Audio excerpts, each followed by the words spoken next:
everyone. I'm Michiko Hayashi from the Emoto Peace Project in Tokyo, Japan. Today, I am very excited and very happy that I can introduce Dr. Jere Rivera-Dugenio, PhD. And well, Dr. Jere, welcome today here. And thank you so much for coming on. Thank you for having me. Thank you for inviting me. Well, thank you. Let me introduce you to my audience, okay? First, Dr. Jere Rivera-Dugenio, PhD, is an inventor, quantum morphogenetics physics expert with a PhD in natural medicine from the International Quantum University for Integrative Medicine in Honolulu, Hawaii. Dr. Jere specializes in advanced scalar plasma energy technologies, quantum morphogenetic field physics, and the larger paradigm of science known as the 15th dimensional unified field of physics. Dr. Jere is currently obtaining his genetics and genomics certificate at Stanford University, and Dr. Jere has several paradigm disruptive peer-reviewed published papers at the International Journal of Scientific and Engineering Research, IJSER.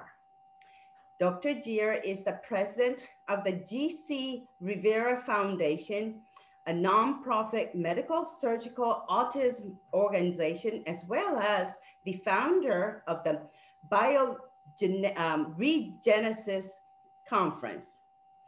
He's also the co-owner of Bridgeway Senior Care Center in Bridgewater, New Jersey. He has lectured and presented his research findings at Fram Drescher's Health Summit, the conference on physics, chemistry, and biology of water, the best answer for cancer conferences, and Autism One. So Dr. Jere, welcome. Thank you. Thank you, Michiko. Well, thank you. And today, I saw some of your YouTube presentations, and I thought that was just fantastic, very interesting.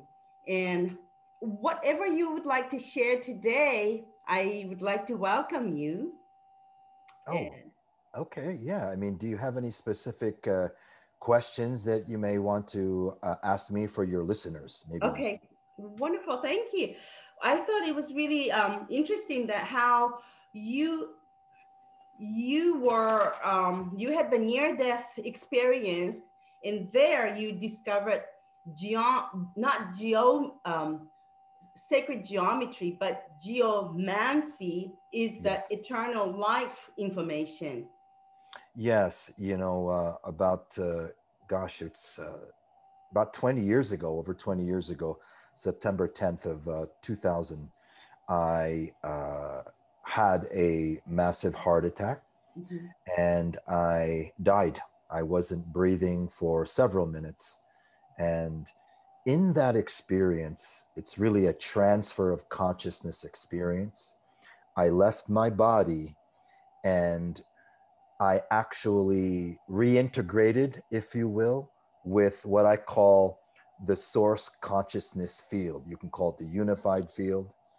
And it's in that field, I was able to bring back specific information that took many, many years for me to access and understand. Wow. So that was only several minutes, but you had clear information. Yeah, it was a very peaceful experience, very blissful. You know, I didn't want to come back, to be honest with you. Many people say that. Many people who have experienced a near-death experience say that it was just so beautiful. As a matter of fact, my brother had near-death experience also. And he also said that was so beautiful. He didn't want to come back. Yeah, it's true. Yeah. Okay, so you also talk about eternal life technologies and finite life death science technologies also. If you would like to you can share that with us. That would be yeah. So we all die, Michiko, okay? And unfortunately, that's the truth. We don't The live physical forever. body dies. Yeah. The physical body dies, Mhm. correct. Mhm. The consciousness is eternal. Exactly. However, everything in this planet, everything in this solar system, and eventually everything in this galaxy will go down the black hole at the Uh-huh. center of the Milky Way galaxy. And everything works in our system in terms of science, mathematics, but we were taught what I call finite life mechanics, finite life mathematics, finite life medicine, because it only applies to the physical body that dies. Now, Mhm. there is a completely uh, different set of mathematics and information, as well as technologies Mhm. that are known as base 12 mathematics or base 12 technologies, which is an eternal life Mhm. code, if you will. Okay, so I was able to actually understand the difference between something that is finite life or base 10, for example, the Fibonacci sequence, the phi ratio, the golden mean, the tube torus energy field, that is all part of our reality Mhm. and our culture and our educational system. Right. But that is intimately related to a finite life body or Mhm. system. The base 12 mathematics and system, which, by the way, the ancient Sumerians, the ancient Mayans, and the ancient Egyptians, they based everything on a base 60 mathematics, which is a form of base 12. But Oh. what happened? Why all of a sudden, somewhere in our history, we went from base 12.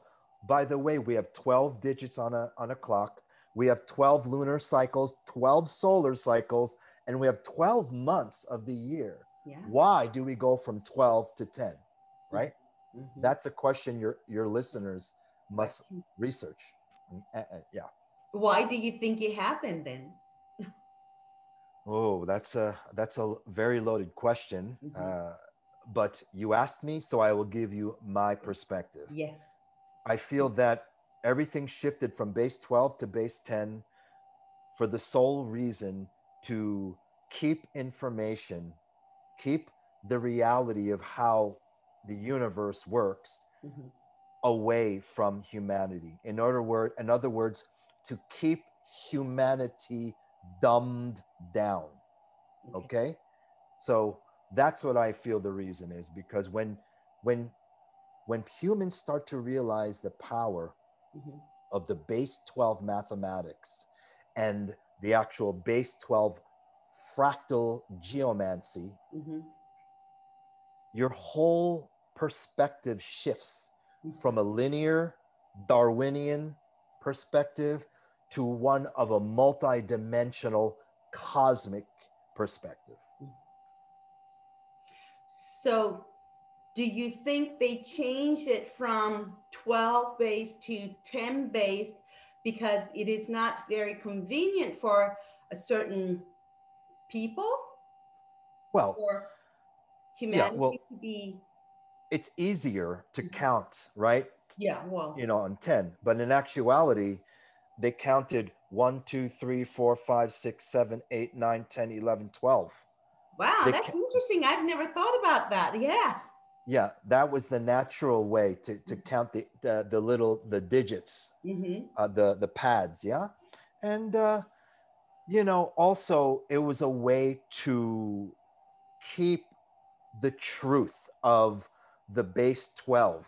That number 12 is one of the most organic, eternal whole numbers that connects one Mm-hmm. to the cosmos. And it's not just me saying this.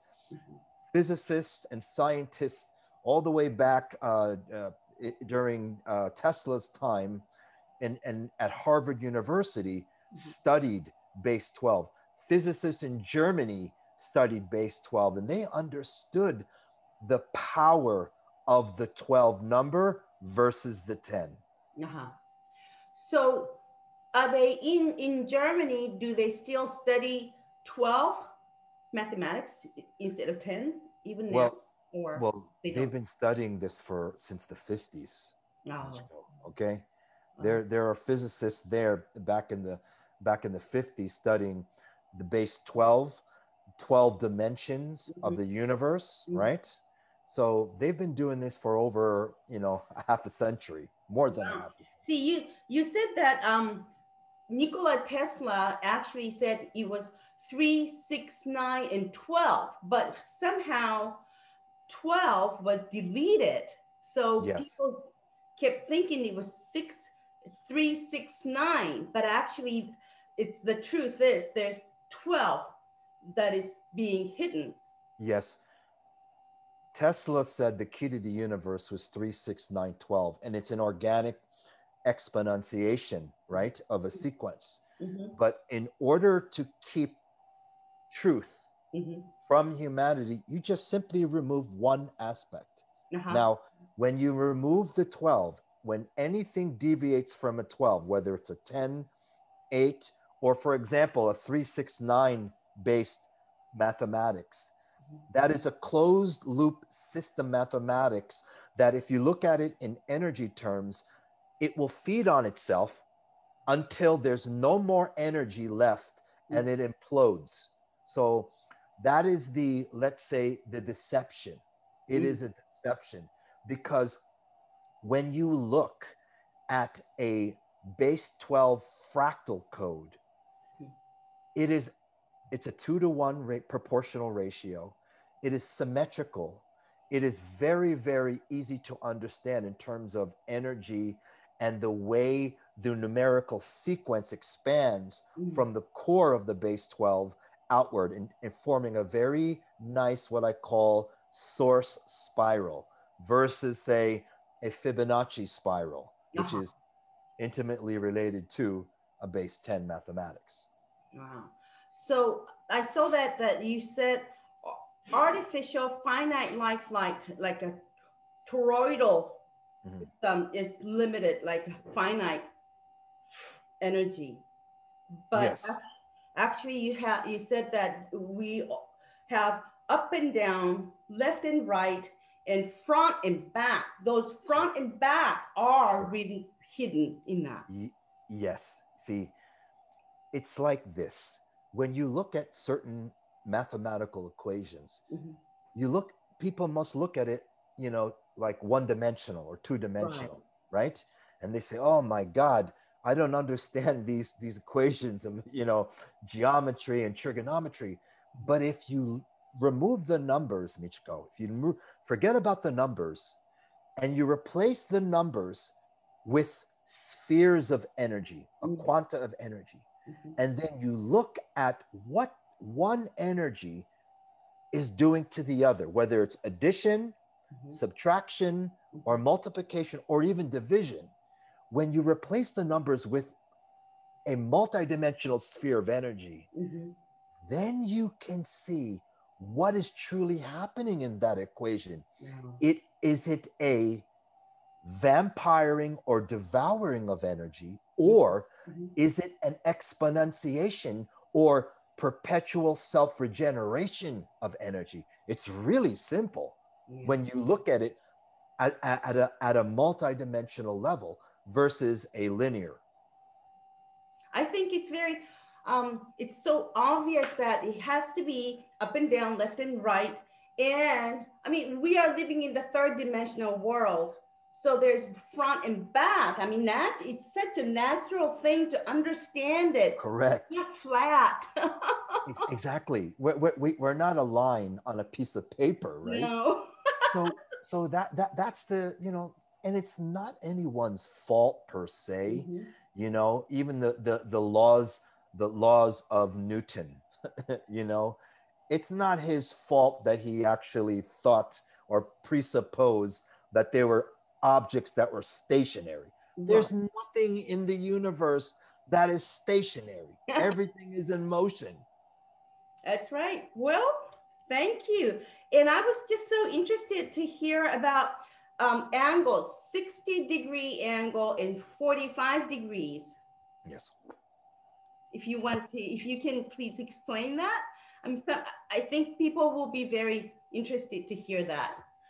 Yeah. So in when you're dealing with discernment and you want to figure out if a structure, a painting, a symbol Mm-hmm. is either finite life, holds a finite life mathematical encryption versus an eternal life Mm-hmm.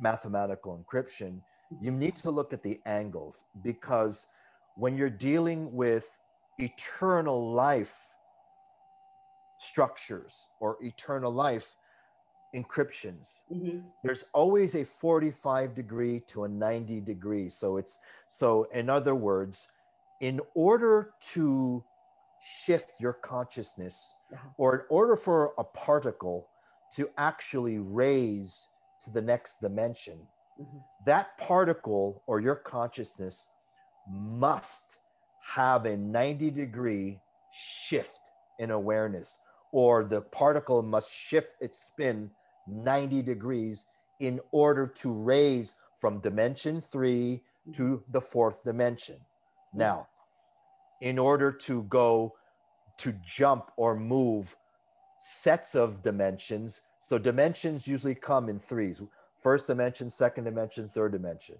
Mm-hmm.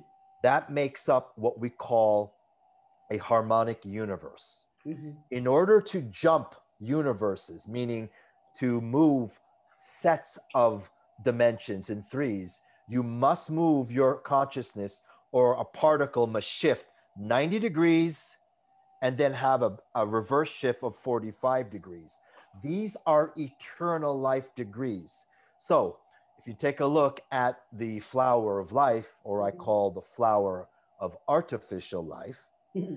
there are only 8 concentric, or there's 8 circles or spheres. Mm-hmm. But if you measure those, well, first of all, it's a deviation from 12.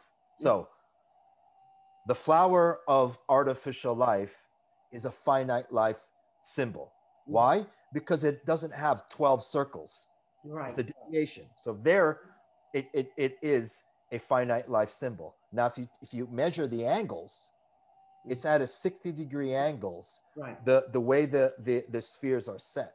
Uh-huh. That right there, that 60-degree is a finite life, let's say, degree or perspective, angular perspective, because it's related to the flower of finite life.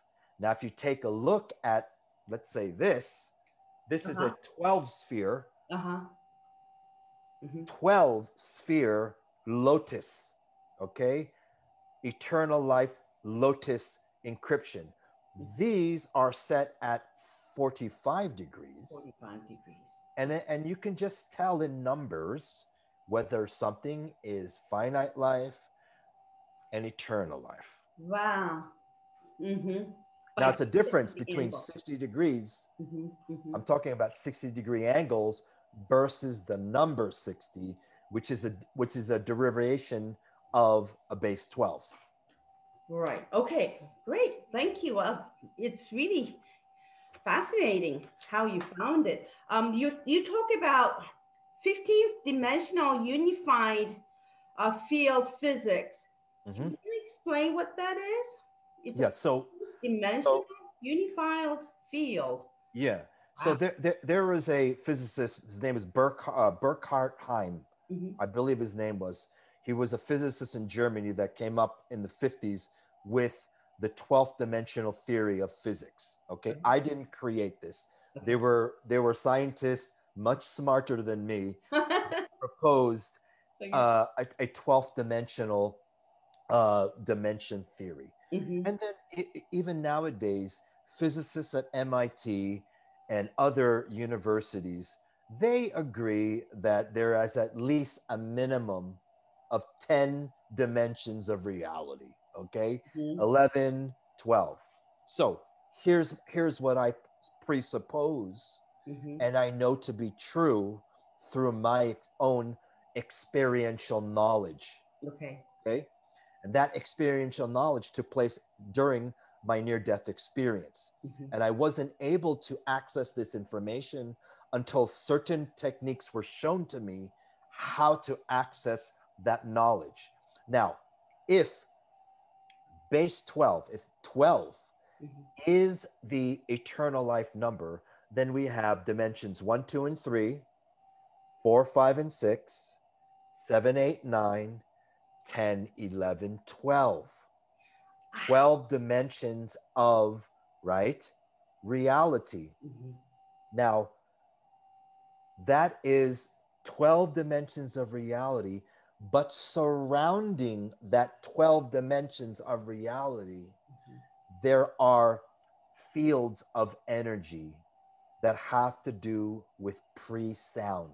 Mm-hmm. Okay, or what would they call it, the void, or before there was light there was sound, right? Mm-hmm. Right. So there are actually 3 levels of these pre-sound or pre-energy fields Uh-huh. that encompass Mm-hmm. the 12 dimensions. So in actuality, there are 12 dimensions that we live in, but we're surrounded by another 3 levels of pre-sound Mm-hmm. that encompass it. So I usually say a 15 dimensional unified field theory, or a 15 dimensional time sphere matrix. Wow. That makes sense. I was just wondering what this 15-dimensional unified field was, but now I understand. That's really interesting. Thank you so much. And now you invented or you created this machine or the device called the Rasha. Yes. I know that you have your distributor here in Tokyo also. Um, Yes. is that Dr. Isa Komura. yeah? Dr. Isa Komura. Yeah. Yeah. So is that the technology that you created with the quantum physics? Well, listen to this, Michiko. I wasn't even into science physics Mm-hmm. before my near death experience, okay? Prior to 2000, I didn't care, Mm-hmm. right? Mm-hmm. But after my near death experience, I came back with information. And Wow. that information took many, many, many, many years for me to access. Mm-hmm. Within that information was the information to create the Rasha technology. And the Rasha technology is simply a consciousness coherence, Mm-hmm. or a consciousness technology that simply helps the person who interfaces with the Rasha Mm-hmm. to expand their consciousness. Wow. Yeah. So you don't have to go to Tibet for 30 years to become a master meditator. Well, that's nice. So we can expand our consciousness using that Yes. the Rasha. Yes, because if you believe that consciousness is the foundation of life, if Mm-hmm. consciousness is the foundation of healing, then wouldn't it be important to work on your consciousness? Yeah. To me, consciousness is everything. I mean, it's really, I mean, the universe is consciousness. There you That's go. energy. There you And go. if we don't understand that, we cannot heal ourselves either. We cannot be living in the way that we are supposed to be living. And when we are going to leave from our physical body sooner or later, at that time, the only thing that we carry on is our consciousness. And, and Beautifully said. water knows it. You know, water is showing that everything is consciousness, that's vibration. So, You know, it's very interesting because when someone asks me, Mm-hmm. Dr. Jere, can you talk to me about water and how it relates to consciousness? You know, most people don't know that our consciousness, when it tethers, when it comes into the embryo, Mm-hmm. consciousness doesn't bind to the physical cells. It doesn't bind to the microtubules of the brain. Consciousness connects to Mm-hmm. the water molecules Mm-hmm. in our body. That is how our consciousness stays. So it's so important. Water is so important to consciousness. Exactly. They cannot be separated from each other. Exactly. They So, cannot. And even in the DNA, there is a water pole in the center of DNA. And we have to know that everything is based on water and consciousness, because plant has its own consciousness because it has water also, and that receives all the information from outside. And so if we don't know anything about consciousness, we our health depends on our consciousness. Our life depends on our consciousness because it's a vibration, and because of the law of vibration, we are bringing every realities to my own life, to and that is affecting everything around me. And so it's just water and consciousness cannot be separated. That's that important. So yes. thank you. Yes. Yes. Well, Dr. Jere, well, time went really fast. If there's anything you would like to share with everyone just before we finish. Yeah. Yeah. If you are interested in learning more about our technology, Mhm. please visit the www.the the Rasha Uh-huh. rasha.com. Okay. And then for all you people in Japan, there's also the Rasha uh, website for Japan. That's right. Yes. Yes. So let me introduce your website one more time. That's www.the the Rasha THERASHA.com. Is that right? Correct. Okay, wonderful. Well, thank you so much, Dr. Jere.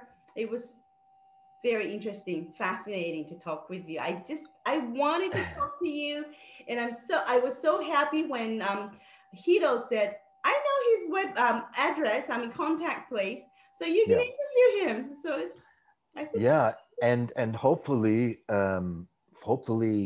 everything goes well and I can, for the Tokyo Olympics. So I plan on going out there and I will tell Hiro I'm going to look him up. I'll contact him and we'll go out and do karaoke again.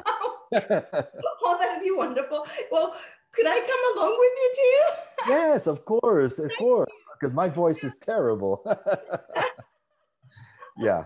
He loves singing. Dr. Emoto was so good at singing. Whenever he gave his conference, it doesn't matter where he was, in Mm. Germany, in France, in Latin America, it didn't matter. He was in front of 3,000, 5,000 people. He was always singing and say, it's karaoke time because water loves music. Let's song Yes. and sing together. And now Yes. Hito really loves singing also. Yes. So tell him we're gonna do karaoke, okay? Great, wonderful. All right, thank you so much, Dr. Jere. I will, yeah, please stay because I would like to just chat just a couple of minutes before we finish, okay? Okay. Yes. All right. Thank you, Thank you. everyone, for watching us. And please know that I love you so much and I thank you so much. I hope you all have a wonderful day. Bye-bye.